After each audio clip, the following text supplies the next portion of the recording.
Welcome to Waiting on the Trade, a monthly comics book club for people who can't keep up with monthly comics. I'm Matt Ledger. I'm Patrick Fitzgerald Fleck. And I'm Kathryn Prince. This month we're talking about Bryan Lee O'Malley's Seconds, a graphic novel from Ballantine Books.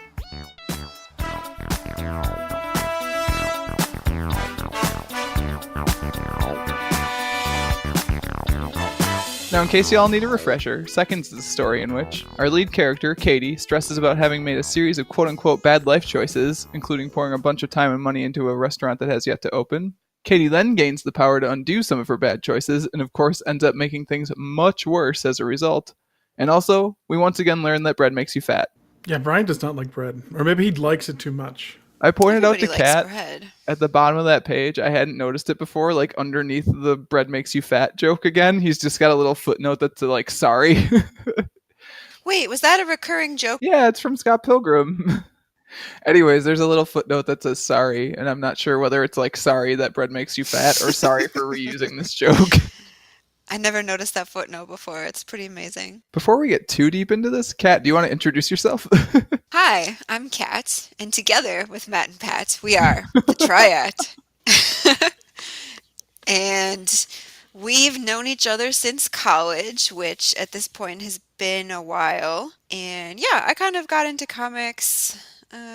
Well, if you count like newspaper sorts of comics, I was a very avid reader of Calvin and Hobbes, and some The Far Side as a kid. Heck I think yeah. I've read just about every Calvin and Hobbes comic that's ever come out. Yeah, and now I read it when I don't feel like reading a full novel, and it's a nice way to appreciate art. I like that you've deftly dodged the fact that we're married to each other. And we're married to each I feel other. very good about it overall. Oh dear. I thought you had already mentioned that. I'm sorry. Yes, I mean, and it kinda Matt and I has, are but, like, married. So. Every episode's someone's first episode, Kat. So other than Calvin and Hobbes, what would you say is your first serious, quote unquote serious comic? Wow. Oh, Judgment so you're of saying what's a Calvin and serious Hobbes is comic. not serious? I said other than, so I included Calvin and Hobbes. I kind of have an off-kilter taste in comics, I suppose. I don't tend to like the ones that are about superheroes that Marvel and DC puts out. Sure. So I like things that are just kind of like off the beaten track, I suppose. Yeah, I mean Scott Pilgrim was probably one of the earlier comic series that I got into, which is what Bryan Lee O'Malley was putting together back when I was in college, my early 20s, and that was fun to wait for them to come out. I think I got into it when he was there 7 of them, and I think 4 of them had been I published. think So there were 6 and it was 3. I'm trying to remember because like the last 2 I think came out while we were in Australia. but there are or 7 Evil number 5 X's. Oh, came but out. 2 of them are twins. Yeah, Okay, yeah, so there were 6. Yeah, anyway, it was about halfway through, so it was a nice way to just, read some of them all together and then get to wait for the rest. get to. Yeah, waiting can be fun. Well, cool. So, what made you want to read Seconds for your episode? Well, so Seconds is, I mean, you described what it's about, but also it's about someone who's reaching the end of their 20s and is kind of sort of freaking out about not having their life together, which I can certainly relate to, having done that recently. Yeah, let's raise our hands actually if we are doing that currently. If you can't see me on the podcast recording, my hand's raised. Yeah, see, I remember when I was in my late 20s, I had that. Don't worry, you'll get through it. Yeah, Pat, she's been this condescending about like having turned 30 since she turned 30 last Well, year. yeah, I mean, once you round that corner, it's fine. Just keep hanging out with 20-somethings. Anyway, but this one seemed like a very kind of an appropriate book to kind of dive into more for a closer look, just because I feel like we sort of grew up at the same time as maybe Bryan Lee O'Malley, but certainly his characters, because we were in our early 20s when Scott Pilgrim and gang were also in their early 20s, and now it kind of feels like he came back and is examining characters from, once again, a more relatable standpoint. I feel like he's been slightly ahead of us by like He has been 3 slightly to ahead 4 of us. years, But it basically, depends, our like, entire lives. Every time you reread it, it's different. So, like, the first time I read Scott Pilgrim, I was like, oh yeah, they're like me. And then the last time I reread it, which was back when I was 29, I was like, oh my God, they're so young. Let the Who record are these reflect that people? That was 3 months ago. I know. Time flies. So yeah, I'm sure if anybody is listening to this and is like in their 30s or 40s or 50s, they'll find this quite tedious. But that was just something I was thinking about that made me choose this particular comic. Yeah, I was trying to like decide whether I got more out of it the first time I read it, which was probably like right when it came out in 2014, because again, Scott Pilgrim was so formative for us that I think like we were pretty pumped about seconds, or if I Are you got more out using of it we on in this the read. in the royal term, or are you I'm including saying me we in in your? the you and me sense. You can feel free to disagree though. Yeah, maybe. I would say it was formative. Like it's a pretty big part of a pretty big part of my life, and that like the 6 months or whatever where we studying in Australia, I would say is like a formative experience, and that's a comic that I read during that time, and it was pretty impactful to me. Okay. Cool. Thanks, guys. Good discussion. Because Pat, when did you first read Scott Pilgrim, and then this is your first time reading this, right? Yes, I'm It pretty is sure. weird that the books are just like linked to me, like they just are for some reason. I mean, part of that is the secret cameos that the Scott Pilgrim characters have in the book. I Otherwise, did you not could maybe catch that. pretend they weren't. Oh, really? Have you read No, Scott Pilgrim, Pat? I yes, I've read. I don't know if I read the whole thing. I think I have. I think you did. Probably enough for the characters to be recognizable. It's something fun to look through. It's kind of like comics meets Where's Waldo. Well, yeah, I thought some of like the wide shots at the restaurant. I recognized some of the characters in there. Yeah, But they like, were in a couple of those, and then there's like one overhead shot where Scott and Ramona are like on a date or something. Oh, really? Basically, That yeah. blue hair, oh yes, with the I missed star that. pin.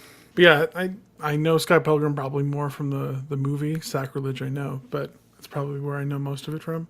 But yeah, what I do remember of the comic book is pretty awesome too. So, but yeah, I definitely didn't have as strong of a connection as you seem to have had, Matthew. I mean, I don't think I had as strong of a connection with it Oh, the the story first time I read changes. it. No, I'm just saying like I think I did have a stronger connection with. Oh, I'm talking about Seconds, not Scott Pilgrim. I see where the Oh, confusion okay. is. Yeah. So the first time I read Seconds, I really liked it, but I don't think I had as strong of a connection with it because Ah, Scott Pilgrim is like a little bit more like it's certainly more my wheelhouse than Second. Second doesn't really have the. Scott Pilgrim is all about video games and it's not all some about Yes. video games. It's pretty strong theme in it though. Yeah, but like that's and like still indie bands window and that kind of dressing on stuff top of too. an actual emotional story and stuff too. Sure, but it's a story about defeating 7 bosses to get to the final boss. Like it's Yeah, and this told isn't through. that. I would agree. Yeah, and this doesn't really have that. It's much more straightforward and like it feels a lot tighter and a little less rambly, which like is good and bad because like I like the rambly bits of Scott Pilgrim and the weird like off kilter like a guy turned into coins bits here and there, but like this is not like this doesn't have that, but it is like a much tighter story as a result of being like one focused book all put together too. Yeah, there's what 6, 7 books of Scott Pilgrim. 6, yeah. 6, we decided. Yeah, okay. Yeah, so Pat, what did you think of it overall? And then do we want to start talking about high points, like stuff we Yeah, liked? absolutely. I enjoyed it. It's a fun story, and it really. I mean, you can obviously tell the guy who wrote Scott Pilgrim also wrote this one because it does have very similar feelings of growing up and making serious choices where maybe you're not prepared to make such serious choices. And yeah, I don't know. It's fun. And you just make them anyways and watch what happens, and eventually you live in a world of skeletons. Yeah, basically. I was checking out your notes, Pat, and you Mhm. wrote that like the fact that it just suddenly becomes a world of skeletons was really jarring to you, and you wish there had been like more like explanation or lead up to it. And I think part of the point is that your decisions snowball and you don't even see it. So I get that. Like Yeah, it okay. goes crazy towards the end and gets faster and faster. Like she has no control over anything because she doesn't. But me being me, the fact that there's a world with like giant skeletons and like other skeletons that are just part of society, I want to know more about that. Like, I would like to know what that You want world to is know more about. about Skeleton World? It's like, what's going on there? Are they like dead people who've come back, or were they born skeletons? Are they just like immortal beings that just walk amongst the earth? I want to know. Well, there were the skeletons working in the kitchen, and then there were the big skeletons that were Yeah, just like, trudging past the hillside. are they related somehow? I want to know. I did find myself wondering about mechanics a little bit here and there too. Like the one thing I was thinking about was the fact that the second house spirit was like constantly changing the world, but couldn't it just set things back to the point where she lived in the place she wanted to live? The second house spirit? Yeah, the one that came from Lucky's. Well, I think you missed one of the recurring themes of the book, which is Liz's mushrooms. Hit me with it, I guess, then. I'm not sure what you mean. So you're saying the second house spirit was eating the mushrooms? No, it wasn't her house and it wasn't her mushrooms. I don't know if she would have been able to do anything with the mushrooms. I mean, she was doing stuff, because that's how we got into, like, Nightmare World at the end. Well, yeah, but not enough to change things back to the way they were. But there's my question, is why not? Like, if she can make all these different branches appear, is it just that she can only affect stuff going forward? Like, none of this really matters, but it's one of the things that I kind of thought about. I mean, none of the stuff you're talking about really struck me as something that the second house spirit was doing. I thought that it was something that the tree of choices that Katie found herself in the midst of was just spitting out because the things that she wanted were so unlikely to happen in so many different universes that it had to really stretch to get there. And along the way, maybe there were some tears. Oh, that's cool. That, like, in order to get this really, like, minuscule percent outcome, you have to go to a world where skeletons exist also. Right, that's right. That's kind of cool. I like that. I like that. I didn't really notice, but when she dumped the dirt from the cauldron, is that when her choices started taking like dark turns? I think It's definitely so. when, like, the creepy scenes with the, like, the Lucknow house spirit, like, sort of seeping through the floorboards start happening. Yeah, definitely. Like there's sludge coming up from the yeah. Kat noticed, so I'll probably let her expand on it. Like, the pictures of the pheasant above Katie's bed throughout, like, all the alternate universes. Yeah, so one of the things that's really great about this book, and one of the things that made me want to pick it actually, is that there are always so many interesting little background details. So, I mean, you just look at one of the wide shots of the restaurant, and really, it's a simple style of art, but no detail is spared. Like there are vases on the mantelpiece, and every single person has a different hairstyle and a different outfit. And as you watch and things start getting more and more messed up in terms of the storyline, little details in her room start to change. So probably the most noticeable one is the picture of pheasants. So Katie has a picture of a pheasant on top of her bed in her room above the kitchen, well, above the restaurant. And as the story progresses, the what's happening to the pheasant in that picture keeps changing. Like when she's with Max, there are two pheasants, and when things are kind of messed up, there's a dog eating the pheasant, and It gets it's just just, like, something worse and to worse, look right, for. until the end, basically. That's Yeah, awesome. and the other pictures in the room change too, what they're showing. So Well, I'm gonna have to reread it now because I did not notice. It's pretty yeah, cool. I did this not is one of catch those it. books where you reread it and you keep finding new things. Like I've never seen that apology for the bread joke before. Yeah, I just found that one too. That's pretty great. So, how do you guys go about making decisions in your day-to-day life? Would you like to go first, Kat? Yeah, I guess I just do Let with me expound upon why I'm asking, that because would be the good. A, that'll give you time to think about your answer, and B, it'll kind of set up, like, what I'm going for. Like, it's basically a book about how different decisions lead to different outcomes, right? And, like, how even changing those decisions in ways that you think is benefiting you doesn't necessarily lead to better outcomes. So, like, I was thinking about it in terms of, I don't know. So one of the things, Kat, you and I have talked about this semi recently, is like for my work bio webpage, I had to put up a quote, and so I had to pick a quote for it. Yeah, it was something for Power Rangers, right? No, that was the GIF, which now Oh. we're gonna link to the GIF in the show notes, so that'll be fun. But the quote was a Denny Crane quote from Boston Legal, which was, "I don't live for tomorrow and never saw the fun in it." And you basically called me on my bullshit, and you were like, "That's not applicable to you." That's not even close to your life philosophy. No, I'm definitely more of like and this might be a gaming thing more than anything else, where I definitely like think more, like I think long term, like I play for the long game more than like short term decisions.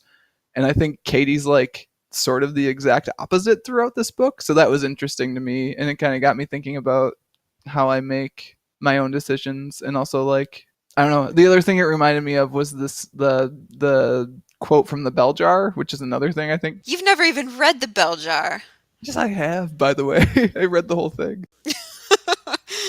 Yeah, so after I finished the book, I said to Matt, "This reminds me of the bell jar," I don't know in if that's how it which happened, by the way. Sylvia Plath describes the angst she feels about her life by likening it to standing under a tree, and it's a beautiful tree with all these different kinds of fruits, but she can only reach for one, and as she makes up her mind about which fruit she's going to reach for, more and more of them start to fall. And that's definitely how making important life decisions feels. With Sylvia Plath, she decided to marry a loser and have a bunch of kids that she didn't want. Matt, back to your question of how do you make decisions? I guess one of the things I liked about Katie is that I can kind of relate to her in this sort of this bubbling cauldron of impulsivity where one particular whim kind of comes to the surface and becomes stronger and stronger, almost like that house spirit growing in the basement. And eventually, you're like, okay, this is the whim I will follow. And sometimes, if that means uprooting your life and doing something completely different, that's what you end up doing. But sort of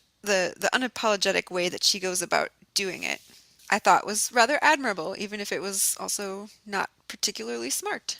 I don't know. I mean, it ends up working out, which I think is part of the message of it is like, hey, do your best, make the decisions you make, and like learn to roll with it. Is I think sort of one of the messages of the story. Yeah, that and maybe the fact that even if you feel like a failure, I mean, her life at the beginning of the book, she thinks is a mess, but it's actually kind of cool. Like she's the cook at the chef at the best restaurant in town. She Right? lives in a She's cool getting ready to city. open her second restaurant, and she's like, "Oh, I'm not good enough." Yeah, so I think that's pretty cool, but for yourself, it's just never quite good enough. Yeah. And I mean, like, she wasn't the chef anymore. I think that's part of the problem, that she had already phased herself out of working at Seconds at that point. So she didn't really have a place to be because she wasn't a chef at Seconds and her new restaurant wasn't open yet. So she's just like in this weird middle Like space. limbo, yeah. Yeah, she had like no actual, I don't know, she couldn't really do anything. So she Which was is going not a thing crazy. I like, having experienced it. Like I hate that, like, oh, I don't know what I'm doing next, sort of like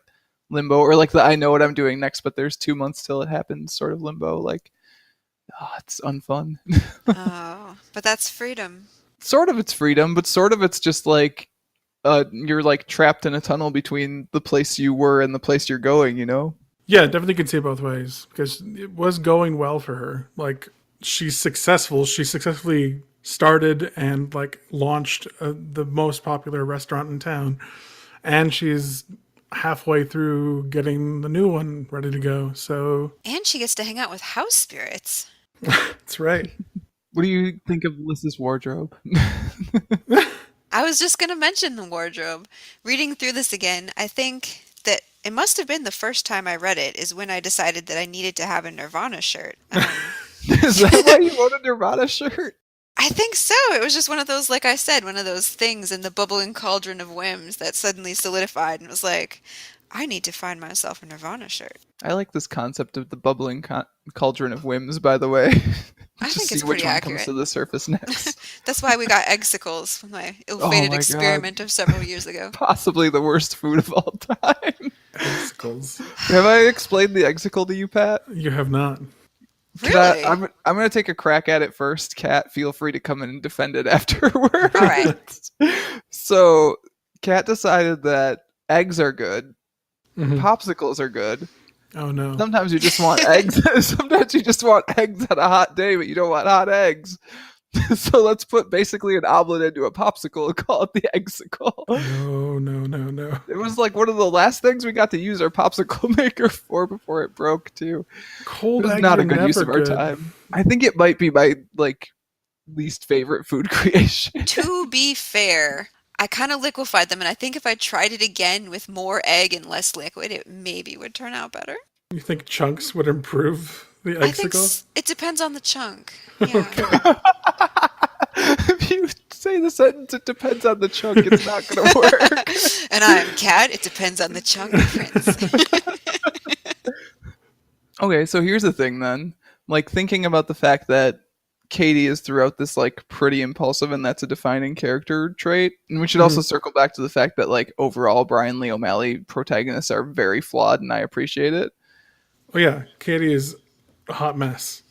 Do you think that she like has learned to be less impulsive by the end, or she's more like learned to accept that that's who she is, and she's like willing to accept the outcomes. Her and Max are together at the end, right? Like they patch Okay. up. Do you guys usually give the spoilers at the end? I suppose may as well since we're delving into it. Yeah, it's a podcast for people that have read the thing. Basically, is what Oh, we okay, like good. overall have decided. Like, if you haven't read Seconds yet, go read Seconds. And also, I'm not sure why you're listening to this. But yeah, so she gets back together with Max right after explaining that she is willing to have a relationship with him, but she's not willing to like change herself for it. Yeah, and she's also not apologizing for the choices she made because she would make them again. Right. Which I don't feel is any different than the Katie in the beginning. Like, I felt like Katie in the beginning changed when she decided to, like, alter her reality for Max, literally. It felt weird to me. Sometimes you just really want something to work, and it's very clear that it's not going to, but you want it to work so badly that you ignore it as long as you can. Sure, I get And in that. a relationship, that breeds resentment, which is why it never worked in any of those parallel worlds where she was not opening her own restaurant. Well, it also speaks to her pride that she wasn't willing to share her new restaurant with Max. Why should she? She's the genius. She said herself that Max can't cook. I mean, like, if he's a part, so I have two thoughts about that actually. As I was reading through it, like, if he's a partner in it, they should share it. But also, she has not lived in a world where he's a partner in it, so like, it's very, I don't know. Like, I get why she has such trouble going with it because A, it was her baby, and B, like, she has not experienced the world where they were working on it together. Her dream is not to co-own a restaurant. Her dream is to be in charge. If that guy is hanging around, guess who the contractor is going to go to first? Oh yeah, I hated all that stuff where he was taking care of everything. Like, it should still be her restaurant. I don't really understand how. Like, there's the panel where she's talking about that Katie, and she's saying like, when did this Katie give up on life? And like, that's how important the restaurant is to her. Is that basically this Katie having like taken a back seat to Max is basically the same as having given up on life. It kind of makes the reader feel like they don't like Max anymore. So, I mean, can you Max imagine is the kind of a resentment big of their nothing burger relationship? anyways. I feel like I didn't That's like not Max true. all the way through. Yeah, like Max didn't really do All right, anything. sell me on Max. Other than the good looks, what has he got going on? He's got that stubble. Well, the thing that he's got going on is that Katie likes him and they get on very well together. And that's all that needs to matter in terms of the story. It doesn't matter if you like him. I mean, it's interesting that I felt like I liked him a lot less in the worlds where Katie had to sacrifice her dreams to be with him. But, I mean, yeah, he's fine. Well, see, you've gone from likable to fine. Yeah, so he's you've already likable. downgraded. No, It likable doesn't and matter fine are if different. you like him. It matters if Katie likes him. And Well, why do she you? I'm likes trying him. to get an answer for like why you like him, because you were like, okay, I like him, and then you're like, well, I mean, Katie likes him, so it's fine. Well, how about this? What makes Max the better choice than Andrew? Because Andrew's far too much like Katie. They're both hot-headed, and they're not going to share a kitchen. And Yeah, they're both a mess. At least Max is like not entirely a mess. He felt like a mess. I don't know. He seems like pretty typical hot boy to me. typical hot boy, huh? Yeah, typical hot boy. Okay. Matt has some opinions about the typical hot boy. What's He's that? drawn with He's pouty fine. lips every He's single just there to have the scene. low-cut shirts and be the eye candy. Yes, yes. No, but like seriously, what about you leads to like, hey, I like Max? Because I like that's one of the in the section of our notes that is like, hey, what's your low point? I was like, oh, Max isn't really a character. He's there. He's like kind of a prop though. You know, with the comics that I really like, I don't tend to like tearing apart the low points. I mean, for Yeah, that's me, fair. he meshed really well. He's a piece of the puzzle that is this story, and he fits really well. Katie likes him, and I mean, maybe she liked him initially because he was pretty and he was a good talker, more so than he was a good cook. But then towards the end, like they've developed a relationship over 4 years that you don't really get to see in this book. So to see only the really messed up parallel worlds Maxes that you end up with is not really a fair judgment of him or their relationship. Sure, okay. I still don't like Max. I just don't have strong feelings about Max. And you're not Katie, so you don't need to. I am happy that they get together at the end because I think that makes her happy. So like that I'm in for. And the pheasant picture. At the very end? What is it at the very end?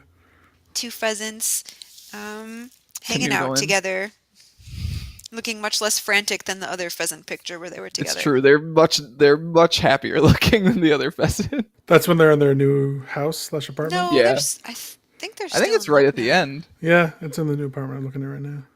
Oh, they're cuddling. The two pheasants are cuddling each other. Well, you're the one that pointed it out, Kathryn. Cat doesn't like words that have double consonants in them, so you got her with cuddling.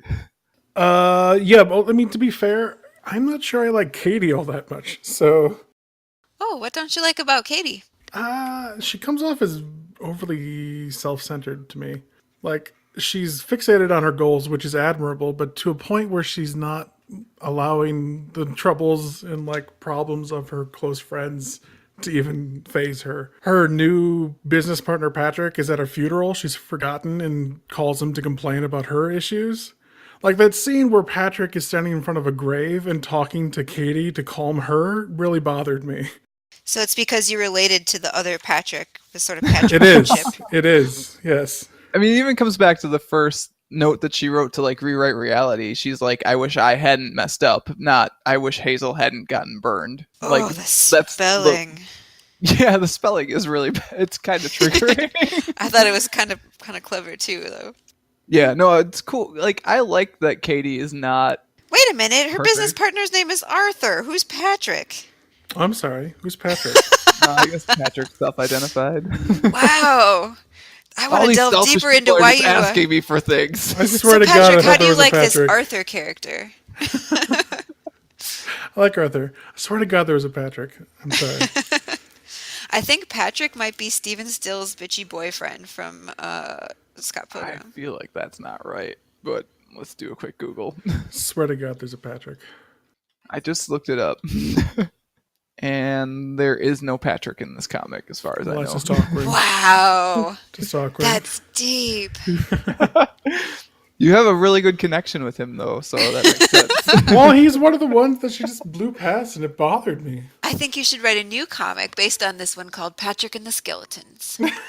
No, I'm sorry, Arthur. But still, like he's going through shit. She doesn't really care. I mean, that's entirely Katie's deal throughout most of the book, right? And like that's what makes the moment at the end where she takes the second house spirit back to Lucky's. Like, I mean, actually also legit that's also good. a thing that she like had a suspicion would save her. I don't think she did actually. Like, I was writing about that in my notes of like the fact that she doesn't actually think it's going to fix anything. She's just doing it because it's going to make the house spirit happy is like an integral part of the end to me. Because Well, she's also the reason why any harm came to Liz. So it's sort of, I did this horrible thing that resulted in her potential like death. So I'm doing this thing because I feel obligated to do so. I mean, sort of, yes, but she also doesn't think she's gonna like fix the world or do anything positive for herself in doing that, which I think is cool. Because I think if it was, oh, I have to take the house spirit back because that will fix everything magically, then you don't get the character growth that you get with Katie of like she's finally doing something that's not selfish. It's just because like maybe they're both stuck here in this world, but like at least the Lucknow house spirit can be a little bit happier. Sure. And they just happen to get out of it. I mean, she doesn't. I'm paging towards it right now. I'm pretty sure she says like, "Hey, yeah, like you aren't alone. I'm here now. I'm in this world with you. I know it isn't the greatest, but we can still at least try to make it a little better. Don't you want to try?" Like, it's not rewriting past decisions. It's like making like a non-shitty current decision, which I think is like the moment of the book where I could tell you like, hey, Katie's actually learned A something. redeemable Yeah. character. Sure. Wow, I don't know if I'd go so far as to say redeemable She because I don't hasn't think done she anything really she needs to be redeemed Yeah, from. that what This Kat is said. simply her, you know? She shouldn't have to apologize for who she is. You can only grow so much. I mean, at the center of it, you are who you are. I'm just saying redeemable because she's made a series of horrible mistakes that's led to this apocalypse. Oh, so you don't like Katie because you think that she made too many mistakes. No, I don't. You can't handle the truth. I think that the ending right, Jerry. is pretty bleak, and it's an ending that she made for herself. Yeah, and I think it's cool that rather than like try. I mean, she can't at that point because she doesn't have any mushrooms left, right? But like, she doesn't even try to rewrite it. She's not like, this will magically rewrite it. It's like, okay, this is the best we've got, basically. Sure. Yeah. I don't hate Katie. I just her. She's my favorite person. The only person I actually liked to this was probably Hazel because I was Hazel's gonna say, you who like is your Patrick. Patrick's pretty cool too. Patrick doesn't exist. Hazel's. You don't like Liz even? I didn't really get Liz's deal. Liz is also fine to me. Like, I have the same feelings about her as I have about Max. I find actually. Liz to be quite charming. Because I mean, Her wardrobe. her wardrobe is yeah, really her good, wardrobe. actually. The fact that Does she's she so eat strange. her clothes and then like regurgitate them and wear That's them? my No, they favorite become her. sequence, by the way. Oh, they become Like, her. I like My that. favorite sequence of the book is that night that Katie and Hazel are like waiting for Liz to appear, and Katie can see her, and Liz can't, and Hazel can't. And she's explaining what's going on. And she Yeah, can't- like it's got. Does the, she like, not like the coat? She's eating the coat. She's eating it, and Katie's just like trying so hard not to bust out laughing. That scene's really cool to me for a lot of reasons. But so, Kat, you liked Liz. Yeah. Pat, you liked Hazel. Yeah. All right. Wait, are we picking favorites? I mean, I liked everybody. Okay. Who would you say is your favorite? I don't have a favorite. I mean, I guess maybe it's Liz. I liked Andrew. I liked the skeletons and how like the delivery skeleton just didn't really care, just like a normal skeleton with a body on it that would be a delivery man. Skeletons were pretty good. I like when Kid is like, is he smiling or is he just a skeleton? I don't know. Yeah, I thought Andrew was fun. I think Andrew's fine. I think he's cocky, but he's trying to prove himself He's against cocky Katie's because skill. he's good. Yeah, and he's also got Katie calling him crap like every day, which is great because they're Your food is bad. Sucky, sucky. Sucky and bad. and he's got mixed feelings because he actually has deeper feelings for Katie that isn't really reciprocated. Not even close to reciprocated. Kat, you're laughing. Why are you laughing? Oh, I was rereading the page where she was like, redoes the incident where she eats the bad burger and she tells Andrew, I want salad. Healthy salad. He's like, okay. I really like that whole Wait, there is a montage. Patrick. I'm sure there's a Patrick. The cook guy is a Patrick. Yes, the assistant cook. Yeah. When it becomes the chef at the end, that's Patrick. Yeah. You know, Patrick is okay. He's not my favorite. I like Patrick. I like him more than I like Andrew. He's the one that ends up dating Hazel at the end, and she gives him, 3 weeks or whatever it is? Yeah. I like the interaction with the narrator too, how they like try to wrap everything up really nice at the end and it's like, no, actually that didn't really happen. This was like 1 minute. Yeah, the scene where Hazel's like getting along, I'm like, this happened for like 2 minutes. We all have bangs. Wow. Just trying to end on a positive note. Settle down. Yeah, the interaction between Katie and the narrator is pretty fun. Yeah. Can I also say that another thing I like about this book is that Bryan Lee O'Malley has an incredible knack for designing costumes. Just the things that everybody wears. Like, they're unique to each personality, and they're just always really well done. I really like all the like half or third page sort of like, it's not panels because there's no panel border there, but that Hazel gets in all of her outfits throughout the thing. Like, Yeah, she's got you the really best like drawing outfits. Hazel in a bunch of clothes, yeah, which is cool. It's cool. Going back to that burger scene, I think it's got my favorite line in it. The eating it felt like eating an old friend. It's like, oh, it's perfect. Comfort food. Gross though. So I have like semi-relatedly, I have like a Little Caesars budget where I let myself have like Little Caesars pizza like once a month. It's How close do you get to it with that. mushrooms? No, they don't have it with mushrooms. It's straight cheese or Oh, one of pepperoni. those That's what Little $5 Caesars has. footlong kind of pizzas. Yeah, basically. When like sometimes I'll let myself have that for lunch. Basically, it's 2 meals usually. I'm not a monster. All right, back on track though. Hazel's good. Hazel's great. Hazel's my favorite character in the thing, probably. Really? Yeah, like I don't know. She's just like she's sweet. She's just trying to help Katie out. Like I really like the step by step like. This is what I do for the house spirit montage, and like I like that throughout the different realities, the fact that Katie somehow manages to make a friend in Hazel is the one like sticking point. Like that's the thing that crosses no matter what has happened, even at the end. Yeah, I thought about that because she does go back to Hazel to get answers. And it's like, are you still talking? Did you have the last conversation? And they had because they just picked it right back up. It's my theory that the whole reason this book happens at all with the mushrooms is because of Hazel. Oh, it Because definitely is. Liz likes Hazel, so she knows that that's going to happen, and she wants Katie to help Hazel not get burns all over her arms.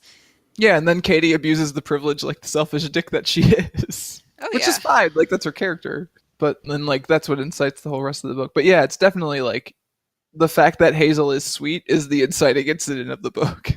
No, the whole house spirit things remind me a lot of the Studio Ghibli kind of stuff, like Spirited Away. There's a lot of that rooted in Japan with Shinto religion, where, I Yeah, mean, I guess it's kind of in human nature to just like give personality to personification. Yeah, something that isn't necessarily live. Like how many people name their cars? I certainly have. Or like sometimes I'll pray to the gods of each intersection so that the stoplight will turn green and let me go. I got to start doing that. Well, I mean, do you ever give like an animate attribute to something that is not? Do you name your car? I don't actually. My dad taught me never to. Don't grow Well, attached. Actually, yeah. that's not very fun. I'm trying to think like what the thing that I actually have like I have named or have an attachment to is. I don't really do it with inanimate objects. Like I love animals. Like my parents' dog is amazing, but I don't like cars or I don't know. I don't really do it. I don't know if I name my cars, but I do like feel a spirit of friendship with them. And there's something fun about doing something ritualistic to please something that may or may not exist. Like a lot of other cultures, at least in Asia, will continue to leave offerings out. I'm not sure what they're for, if they're for like dead relatives or spirits or what, but I don't know. If you go to Korea, you see like fruit lying around on monuments and such. It's just kind of nice. Yeah, for sure. I don't know. I really like the montage of stuff where she's abusing the power of the mushrooms too, where she just like comes down and she like sort of has the drunky night, like the. Why revise that? I don't know why she changed that either. Yeah, like bonding it seemed like moment. they had a really good time. I mean, I think it's literally just because she didn't want to wake up with a hangover. No, that's what it was. Yeah, it does give me more of appreciation for like privately owned restaurants that I didn't really have before. What do you mean? Just like the work and the ambition behind it. Like it's obviously someone's dream of every like little restaurant. Yeah, man. If you're good, you can become a celebrity. Oh, okay, Kat and I have different outlooks on it. What do you mean? I'm just saying, in Madison, there's a few restaurants that have the chef that, like, he has a whole entourage when he goes to the farmer's market. Oh, really? See, whereas this tells you a lot about how we make different decisions. Like my first thought was like, yeah, like 80% of those fail. Not when Katie's the chef. Not when Katie's the chef. Katie's very damn good though. So I really like that the whole book was in color, which is something that, at least for the first run of Scott Pilgrim, we didn't get. So it added a lot, especially with some of those scenes where he was doing the kind of like, and I suppose I think he might work with someone who does the backgrounds and he just does the foregrounds. I'm not sure. But anyway, there was a few scenes in there where it was just kind of like a blueprint style. Yeah, like the cutout of the basement kitchen area. Yeah, that was fun. probably my favorite page. That was really neat. Get to see what everyone's doing. It was kind of like The Sims. Yeah. So Nathan Fairburn is the colorist on this, and he's done a bunch of good stuff. Basically, like he did the recolored Scott Pilgrim versions. So like there are recolored Scott Pilgrim versions now. Yeah, I know. Why would they need to be recolored? Because they didn't have it's color. a different kind of story. Oh, they were black and white? See, this is Yeah. how long ago I Except read it. one of them had like a small colored part right at the beginning. Oh, okay. But I remember in Scott Pilgrim, and I'm sorry I don't remember who, but there was someone who did the background. I guess no, for this one he had Jason Fisher as a drawing assistant. Yeah, it might be the same person. I'm not sure. Yeah, because there are some detailed backgrounds when they're driving through Toronto. Yeah, Nathan Fairburn's done a bunch of good stuff. A bunch of Batman comics actually that are really good. Oh, nice. Which might be surprising to know based on like the fact that this is very much not a Batman book. Not a mainstream, yeah. But he does a great job. You never know. Batman might have a cameo. Oh, and another cool thing is that like right when the skeletons start showing up, the menu at the restaurant, did you guys notice that the food gets really creepy? Yeah. I didn't actually. Oh Well, yeah, I yeah, noticed so one of the creep, like the very obvious one, but not the with the more bird. subtle ones, probably. So Yeah. everything on that menu is an extinct animal. Oh, really? Yeah, the Antillean cave rail is extinct. And the Gypceros, I'm not sure what that is, but I'm sure that's extinct too. With a name like that. I do appreciate the amount of like research that Oh no, goes it's a into all this monster. stuff. It's a sci-fi thing. Okay, I'm looking at it now. Oh, there's a Adomo Farms Bellsprout. Like, is that like a Bellsprout like the Pokemon? Oh, okay, so they're eating Pokemon and extinct Apparently, they're eating animals. Pokemon and extinct And that animals. one person's eating an entire octopus. And of course, Scott Pilgrim's eating an avocado and 2 pieces of sushi. Oh my god, that's where Scott Yep. Pilgrim is? Yeah. I think they might be on a double date with Knives and young Neil. Does she end up with young Neil? Because it looks like Knives' hair. You think that's? Oh, that is Knives' hair. That might be Knives and Young Neil. Oh my god, that is Scott and Ramona. What the what? So I feel like this wasn't as defining a book to me when I read it in 2014, which was what, like 5 years ago. So I would have been 24, as it honestly kind of felt like now. Like having had the chance to have made more decisions and like think about the different variables involved in all of them. Like Sure. this feels like it's a lot. Like there's a lot more there to me. I don't know. I was kind of wondering, like, A, if you agree, Kat, and B, Pat, this is the first time you've read it. So, like, I know you kind of caught Scott Pilgrim late. So I was wondering if this one, like, I think you've kind of talked about Scott Pilgrim as more of a, like, your type of book than this was. But I was wondering if it gelled kind of, more because with you're me. also coming up on that 30-year-old mark in a couple months, I believe. I am. This is true. So that part of it didn't ring true for you, Pat, where it's like, wow, yeah, I'm 29. Maybe I should get my act together. No, that's bullshit. It definitely rang true for him because I texted him and I was like, hey, did this, like, how did you feel about it being a 29-year-old? And you're like, yeah, I'm not even on my first restaurant yet. So if he says no, it's bullshit. That is true. That is true. Like, I have a bad habit of comparing myself to others and saying, wow, they've done a whole lot and I've done what I've done. And it doesn't feel to be the same level. But turning 30, I mean, it's just happenstance. I think I just do this regardless of how old I am. So I don't know. Like, I obviously feel for Katie and the fact that she wants to do more, but she's done so much at the beginning. It's crazy. Right? It's like you're a super talented chef that everyone adores. You have a super successful restaurant. I'm sorry your second restaurant isn't going as smoothly. Seconds. Yeah, we didn't even talk about that. There are a lot of layers to that title, actually. Yes. Like an onion. I mean, I think we all kind of do it, right? Especially, like, I know the three of us do it. I think everyone does it, though. Except for those super successful bastards. Or people that just don't care. Like, they're just happy with the thing they're doing, which teach me how. Yeah, right. Teach me how. But yeah, so Kat, do you think that this reread was like more impactful to you, being closer in time to the characters in the story? Yeah, I guess. I don't remember. Was the last time I read it also in 2014? You've said you read it since then. Maybe. Yeah, I remember the last time I read it, I was younger than them, and now I'm older. Yeah, I guess the first time I was kind of just reading with trepidation about, oh my God, that's going to be me soon. And now I'm like, oh yeah, that wasn't so bad. Maybe I'm getting everything together.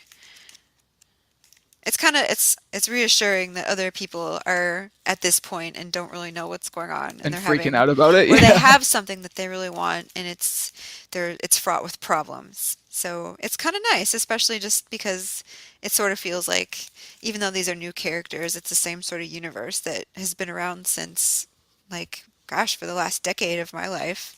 So I'm hoping that maybe in another 5 or 10 years there'll be another chapter that I can read and feel better about myself.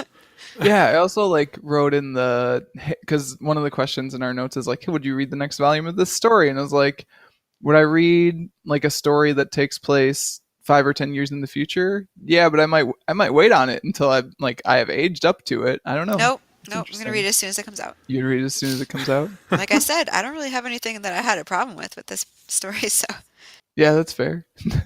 The other thing I was thinking about, and I actually had a tough time thinking of good recommendations, is if someone read this book and they wanted to read or watch or listen to something else, like if they liked this, what else would they like? I actually had a tough time coming up with stuff. I was wondering if you guys had any thoughts. Well, so one of the things that I don't like about mainstream sorts of comics, and I do like about these sorts of comics, is that they're contained. A self-contained story or one that just has a couple small parts is really nice.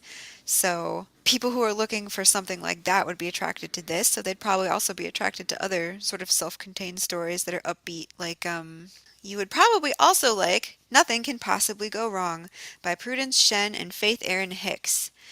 This one's about high school kids, and it's not in color, but I think it might be the same publisher. No, it's not Oni. It's First I think Second, that which one's is one First I haven't heard Second. of. Yeah. But yeah, that one was cute. Again, self-contained, similar artistic style where it's simple and very emotive. Pat, you got a recommendation? I don't know what it says about me, but I don't like most of my stuff probably isn't uplifting. Like All-Star Superman is probably the most uplifting I have. I really like that this story ends with God, like, doesn't hey, he I've gotten die it at the together. end? He, no, not Quote really. unquote dies, yeah. Oh, nobody dies in comics. That's right. It's true, especially not Superman. Come on. But yeah, comics wise, obviously Scott Pilgrim. If you liked this, you'll Yep. probably like Scott Pilgrim. See, I was wondering if you've like maybe the moment has passed at this point. I don't know. It depends who you are, maybe. I think if you're a gamer or have any interest in video games, you'll appreciate the references enough to like. They might seem dated now. I don't know. I haven't read it recently, but I mean the Yeah. tropes are still true. Like Yeah.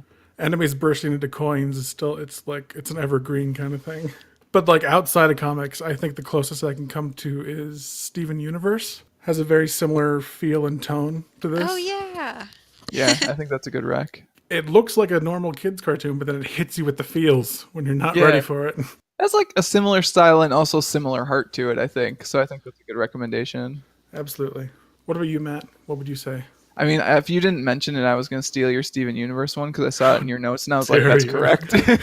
So I was just waiting to pounce, but you got me. The one I had was The Sculptor, which is like of a similar construction. Like there are lots of bits in this where you can see like the very square borders and your eye being drawn from panel to panel based on the lines and stuff. And like The Sculptor is sort of built on that, and it kind of plays in the same space about like making decisions and like optimizing for like life short term or long term. So that would probably be my rec. Is if you like this, you will most likely like The Sculptor. Sure. So yeah. Unless you guys have anything else, I think that wraps up our discussion on seconds. Any last bits? Leftovers. Any leftovers? I feel like there's a pun that could be there besides last no, bits. I thought there was two, but then I decided to not go for it. Oh, What? okay. Who are you? That's fine, I guess. I would recommend this. I did enjoy this, and I would say people should read it. So, Kat, I'm sorry if I came off too negative. I did enjoy this comic, and thank you. You liked it in spite of hating the main character. I don't hate Katie. As always, if you want to get in touch with Pat or me, you can find us on Twitter as @thehypnotoad, which is spelled in the most confusing way possible, and It's fine. @MattLedge, respectively. You can also email us at waitingonthetrade@gmail.com and read more comics-related goodness at mattreadscomics.com.